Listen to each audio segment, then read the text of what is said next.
बिस्मिल्लाहिर्रहमानिर्रहीम। Exercise 2.5 synthetic division.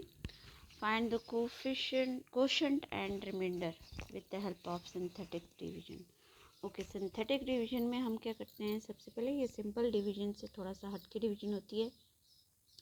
Division को थोड़ा सा आसान करने के लिए जो है ये मेथड यूज़ किया गया है, जिसमें सिंथेटिक डिवीजन में करना क्या होता है कि आपको पोलिनोमियल दी जाती है। जैसे ये पोलिनोमियल आपको दी हुई है, ठीक है। इसमें आपने सबसे पहली चीज़, जो मोस्ट इम्पॉर्टेंट चीज़ जो आपने चेक करना है, दैट इज़ के ये जो डिग्री के पॉइंट ऑफ व्यू से सारी टर्म्स कंप्लीट होनी चाहिए, ठीक है। जैसे कि ये पोलिनोमियल है, it is polynomial with degree 3, highest power जो है वो 3 है, तो इसकी डिग्री 3 है, तो सारी पावर्स कंप्लीट होनी चाहिए, ठीक है। जैसे यहाँ एक्स क्यूब है तो एक्स स्क्वायर, फिर एक्स की पावर 1 और लास्ट में एक्स 0, ठीक है। तो ये कंप्लीट हमारे पास जो है with respect to third degree ये एक्सप्रेशन जो है वो कंप्लीट है। इस डिवाइडेड बाय x+3 पे ये डिवाइड करना है और फाइंड करना है हमने क्वोशंट और रिमाइंडर। तो ये सिंपल डिवीजन से थोड़ा सा हटके सबसे पहले हम क्या करेंगे, इसको लेंगे let p of x। p stand for polynomial and p of x means polynomial of x variable, ठीक। तो इसको हम p ऑफ x के इक्वल ले लेंगे, 2x² माइनस एक्स माइनस 1। अब चूँकि ये जो है डिवाइज़र हमारे पास x+3 है, सो अब यहाँ हम इस x+3 को x+3 जो है वो डिवाइज़र, इसको हम 0 के इक्वल लेके इसमें से इसका रूट निकाल लेंगे। सो x इज़ इक्वल टू -3, ठीक है। डिवाइज़र को 0 के इक्वल लेके उसमें से x की वैल्यूज़ निकाल देनी है, तो x की वैल्यूज़ -3 मीन्स कि ये हमारा रूट है। इसको हमने क्या करना है, इस पे डिवाइड करना है। तो सिंथेटिक डिवीजन में हम करते क्या है, आपने इस तरीके से यहाँ जो है वो, ओके हम थोड़ा सा इधर कर लेते हैं। अच्छा, अब यहाँ आपने क्या करना है, ये जो टर्म्स हैं इसमें आपने वेरिएबल के कोशेंट ले लेना है, ठीक है। तो कोफिशेंट जो है एक्स क्यूब का जो है वो 3 है, 3 ले लिया। फिर यहाँ x² का है +2 ले लिया, और फिर x का कोफिशेंट जो है -1 है, और लास्ट में ये कांस्टेंट टर्म 1 ले ली, ठीक है। ये आपने सारी टर्म्स लिख दी। अब चूँकि हमारे पास रूट -3 है, तो -3 पे इसको डिवाइड करेंगे, -3 आपने यहाँ लिखा। अच्छा, अब इसमें करना क्या होता है, फर्स्ट टर्म को एज इट इज़ लिख देंगे, ठीक है। ये जो 3 है फर्स्ट टर्म, ये एज इट इज़ नीचे आ जाएगा, ठीक। अच्छा, अब ये आपने क्या करना है कि इसमें इस -3 को इस 3 के साथ मल्टीप्लाई करेंगे, इस -3 को इस 3 के साथ मल्टीप्लाई करेंगे, तो 3 3 9, -9 हो जाएगा। ओके, अब 9 में से इस 2 को माइनस कर दें तो -7, बिकॉज 9 इज़ ग्रेटर -7। अगेन आपने क्या करना है, इस -3 को अब इसके साथ मल्टीप्लाई करना है, ठीक है। तो -3 को मल्टीप्लाई करेंगे -7 के साथ, तो माइनस इंटू माइनस प्लस हो जाएगा। Okay, minus into minus plus, तो 7 3 ज़ा 21, तो +21। ओके, अब 21 में से 1 को माइनस कर दें तो 20। ओके, अगेन आपके पास जो है अब ये +20 आया, 20 को अब इस -3 के साथ मल्टीप्लाई हम करेंगे,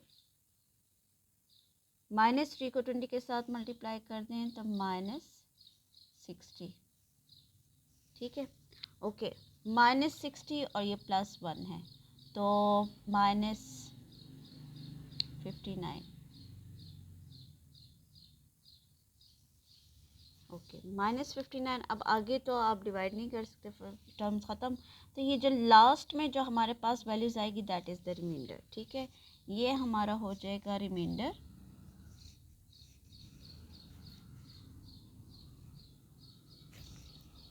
और ये हो जाएगा क्वोशंट। अच्छा, अब इसमें क्वोशंट में चूँकि हम डिग्री को रिड्यूस कर रहे होते हैं, ठीक है, हमेशा हमारे पास डिवीजन में डिग्री रिड्यूस होती है। तो यहाँ आपके पास देखिए x की पावर जो है वो 3 है। तो अब जब आपने इस क्वोशंट को लेना है, तो ये आपके पास सारी टर्म्स जो हैं क्वोशंट की आ रही हैं, तो इसमें जो आप इसका क्वोशंट लेंगी, quotient of x variable, quotient of x that is equal to, अब ये 3 है, -7 एंड 20, ये टर्म्स जो है वो हमारे क्वोशंट एक्सप्रेशंस आएंगी। तो इसमें डिग्री रिड्यूस हुई है, यहाँ हमारे पास डिग्री 3 थी, तो 3 के साथ क्या आ जाएगा, एक्स स्क्वायर -7x प्लस 20, ठीक है। सो हमेशा डिग्री रिड्यूस हो जाती है। अगर यहाँ आपके पास डिग्री 3 है तो क्वेश्चन में 2 से स्टार्ट करेंगे, ठीक है। अगर यहाँ डिग्री 4 है तो क्वेश्चन में क्यूब से स्टार्ट करेंगे। तो 3x स्क्वायर -7x प्लस 20 ये क्वेश्चन आ गया, और रिमाइंडर हमारे पास इसमें क्या आ जाएगा, रिमाइंडर इज -59। ये हमारा ये हमारा रिमाइंडर आ गया, ठीक है। नेक्स्ट क्वेश्चन है, फाइंड के if -2 is a zero of the polynomial. के की वैल्यूज़ को फाइंड आउट करना है जब पे -2 जो है वो ज़ीरो मीन्स के ये हमारे पास इसका फैक्टर है। सो सबसे पहले हम इसको भी p ऑफ x के इक्वल लेंगे। Let p of x is equal to x cube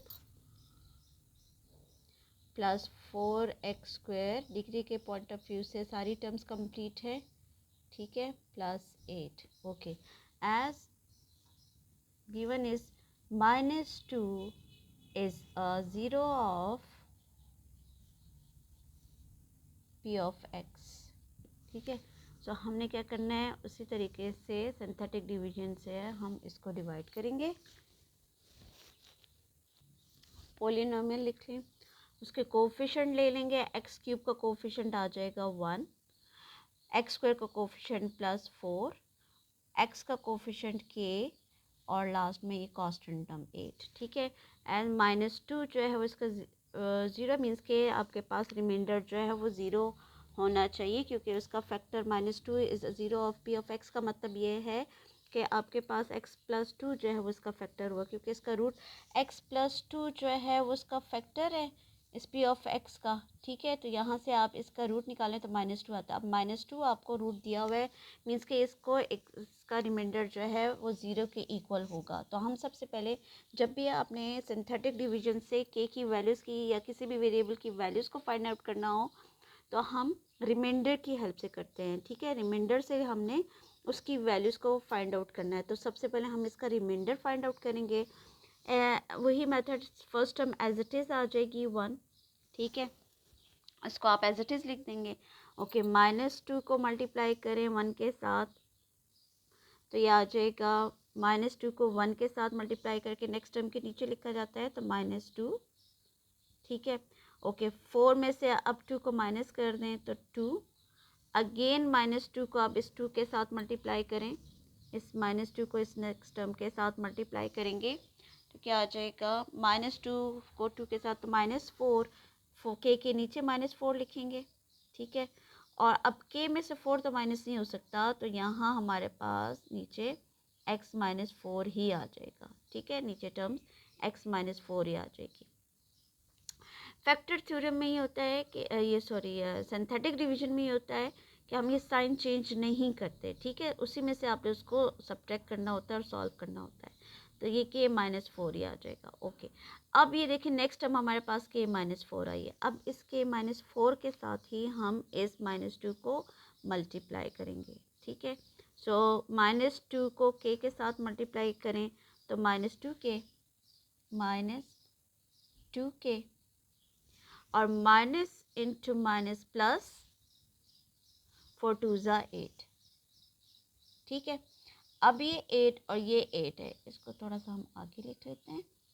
okay, अब ये देखें, अब इन दोनों ऐड हो रहे हैं और ये माइनस, तो -2 के तो एज इट इज़ आ जाएगा, कांस्टेंट के साथ सॉल्व होगा तो +16।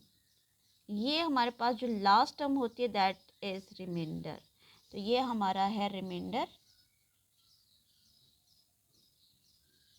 अब इसमें हमें क्वेश्चन की कोई ज़रूरत नहीं है, ठीक है, इसलिए क्वेश्चन लिखने की ज़रूरत नहीं है। हमने फाइंड करना है के की वैल्यूज़, तो हम रिमाइंडर की हेल्प से ही फाइंड आउट करते हैं। तो अब चूँकि स्टेटमेंट में गिवन था कि -2 is zero of this means के रिमाइंडर जो है वो इससे ज़ीरो के इक्वल आपने लेना है तो यहाँ आपने वही पॉइंट लिखना है एज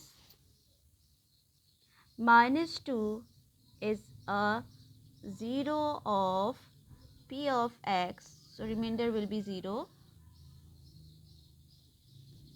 Remainder will be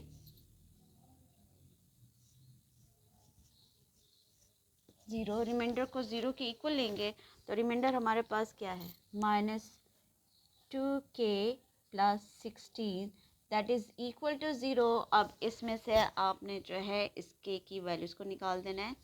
तो क्या आ जाएगा, कांस्टेंट को राइट साइड पर ले जाए, -2k that is equal to -16, then divide -2 on both side, तो k is equal to, minus minus cancel भी कर सकते हैं, just divide 2 on both side. तो 16/2 कटिंग कर दें तो k की वैल्यूज़ आ जाती है 8. तो ये हमारा यहाँ आके आंसर जो है वो कंप्लीट हो जाता है. ठीक है. सो जब भी आपने सिंथेटिक डिवीजन से किसी भी वेरिएबल की वैल्यूज़ या कोशेंट की वैल्यूज़, कोशेंट जो है उसकी वैल्यूज़ को कोफिशिएंट की वैल्यूज़ को फाइंड आउट करना हो तो हम रिमाइंडर की हेल्प से करते हैं. ठीक है. नेक्स्ट वीडियो में इंशाल्लाह मैं आपको रूट्स फाइंड करना बताऊंगी सिंथेटिक डिवीजन से कि किस तरीके से आप रूट्स फाइंड करेंगी. तो रूट्स फाइंड करने के लिए हम कोशेंट की हेल्प से रूट फाइंड करते हैं. ठीक है. सो नेक्स्ट वीडियो के लिए आप वेट करें.